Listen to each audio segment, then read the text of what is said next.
مرید اگر اپنے پیر کی محبت میں سچا ہو، پیر کامل ہو، مرید کو نہیں پتا ہوتا میرا پیر کیا کر رہا ہے، مگر خدا کی قسم اس کا پیر وہ کام کر رہا ہوتا ہے، کر چکا ہوتا ہے کہ جو مرید ساری زندگی بھی اگر اس پر عمل کرتا، عبادت ریاضتیں کرتا، تب بھی وہ کام نہیں کروا سکتا تھا۔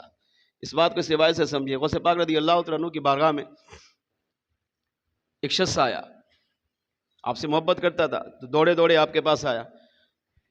آپ اپنے استانے میں تشریف فرماتے تو ہانپتا کانپتا گھبرایا ہوا، جسم پر پسینہ آ رہا ہے، سلام دعا ہوئی، آپ نے بٹھایا، فرمایا خیریت تو ہے، کیا ہوا؟ اب وہ سانس لے، پہلے اپنے آپ کو سنبھالا، اب قریب تھا کہ کوئی زبان سے کچھ کہے، مگر غوث پاک نے اسے اس کے کہنے سے پہلے فرمایا، اور میں رات والے خواب سے گھبرایا ہوا ہے نا، گھبرا نہیں۔ رات والے خواب سے گھبرا گیا ہے تو گھبرا نہیں، جو تیری زندگی میں حقیقت میں ہونا تھا میں نے اسے خواب میں بدلوا دیا ہے۔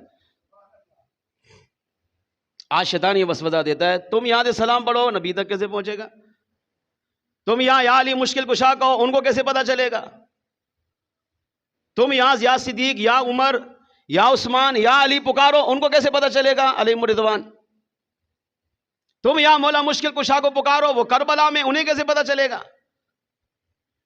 ابے بدبخت آدمی، یہ تو پاکیدہ ہستیاں ہیں، یہاں ہم غوث پاک کی بات کر رہے ہیں، وہ تو صحابہ اہل بیت اور کمال کی ہستیاں ہیں، وہ امام الانبیاء ہیں، ان کے بارے میں زبان پہ ایسا گھٹیا سوال لانے سے پہلے مر جانا چاہیے۔ مسلمان ہو کر کیسے سوچ رہا ہے؟ خواب کس نے دیکھا؟ مرید نے۔ اب غوث پاک کے سامنے بیان نہیں کیا، مگر آپ نے اس کے بیان کرنے سے پہلے فرمایا ہے، رات والے خواب سے پریشان ہو رہا ہے تو گھبرا مت، خوشی خوشی لوٹ جا، جو تیری زندگی میں حقیقت میں ہونا تھا میں نے اللہ کی بارگاہ میں دعا کر کے خواب میں بدلوا دیا ہے۔ اب خواب کیا دے گا؟ اس سے پتا چلا غوث پاک مرید گھر میں خواب دیکھ رہا ہے، غوث پاک اپنے استانے میں، مگر مرشد کامل ہو تو مرید کے خواب کو بھی جانتا ہے، اس کے دل کے خیال کو بھی جانتا ہے، اس کے دماغ میں آنے والے وسوسوں کو بھی جانتا ہے۔ کیا خواب دیکھا؟ رات گھر میں سویا ہے، خواب دیکھا 70 مرتبہ ایک رات میں 70 الگ الگ عورتوں سے اس نے زنا کیا ہے۔ ایک عورت سے زنا کیا، پھر اٹھا غسل کیا، پھر سویا، پھر خواب آیا، دوسری عورت سے زنا کیا، پھر غسل کیا، پھر تیسری سے کیا، یوں ایک رات میں 70 عورتوں سے بدکاری کی۔ اب جب صبح اٹھا تو اس کی حالت غیر ہو گئی، یہ کیا ہوا؟ اتنا لمبا خواب، 70 عورتوں سے، وہ بھی الگ الگ، وہ بھی بدکاری، زنا، اتنا بڑا گناہ، کیا تعبیر ہوگی اس کی؟ اب تعبیر پوچھنے کے لیے غوث پاک کی بارگاہ میں آیا، تعبیر بتائیے۔ مگر آپ نے نہ خواب سنا، نہ حال حوال کیا، سلام دعا ہوئی اور پہلے بتا دیا، خواب جو بھی تھا جانتا ہوں، بیان کرنے کی حاجت نہیں، کیوں بیان کرے گا شرمندہ ہوگا نا۔ ظاہر سامنے والا اگر مرشد کو اپنا گناہ بیان کرے، ٹھیک ہے وہ کر رہا ہے، مگر دل میں شرمندہ تو ہوگا، یار میرے گناہ کا میرے مرشد کو پتہ چل گیا۔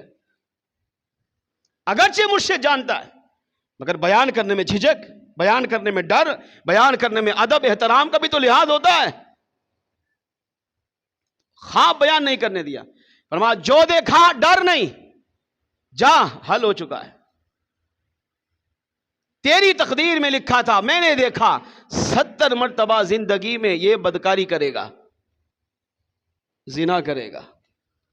جب میں نے لوہے محفوظ پہ نظر ڈالی، تیری تقدیر کو پڑھا تو اس میں 70 مرتبہ زنا لکھا تھا۔ اب مرید کو نہیں پتا تقدیر میں کیا لکھا ہے، مگر مرشد کامل کا دامن پکڑنے کا فائدہ دیکھیں۔ فرمایا پھر میں نے مصلی بچھایا، تیری خاطر ساری رات اللہ کی بارگاہ میں سجدے میں رویا دھویا، معافی مانگی، اللہ کی بارگاہ میں گرجا زاری کی، اتنے آنسو بہائے کہ مصلی تر ہو گیا۔ ایک روایت میں ہے 17 مرتبہ، ایک روایت میں ہے 70 مرتبہ۔ اور میں نے عرض کیا اللہ اگرچہ تقدیر کا خالق مالک تو ہے، تقدیر تو ہی لکھتا ہے، فرشتوں کو تو ہی لکھواتا ہے، مگر یہ تو دیکھ وہ میرا مرید ہے، وہ میرا غلام ہے، وہ مجھ سے محبت کرتا ہے، اسے نہیں پتا اس کی تقدیر میں کیا لکھا ہے۔ اب عبد القادر جیلانی کا مرید بھی ہو اور پھر 70 مرتبہ زنا بھی کرے، میں اسے کیسے برداشت کروں گا؟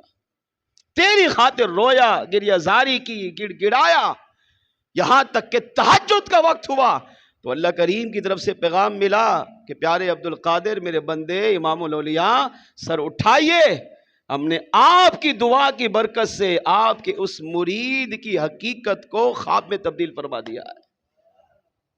یعنی جو زندگی میں اس نے 70 مرتبہ زنا کرنا تھا، بدکاری کرنی تھی، ہم نے اسے خواب میں بدل دیا ہے۔ اور خواب میں زنا کرنے کا کوئی گناہ نہیں ہوتا۔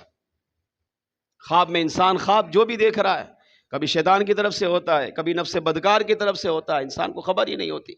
خواب کیا دیکھا بعض اوقات یہ بھی پتہ نہیں ہوتا۔ جو ہونا تھا سچائی میں، حقیقت میں، ہم اسے خواب میں بدلا ہے تاکہ اس کا گناہ بھی نہ ہو، اور آپ کی برکت سے ہم نے اس کو اس گناہوں سے بھی محفوظ فرما لیا ہے۔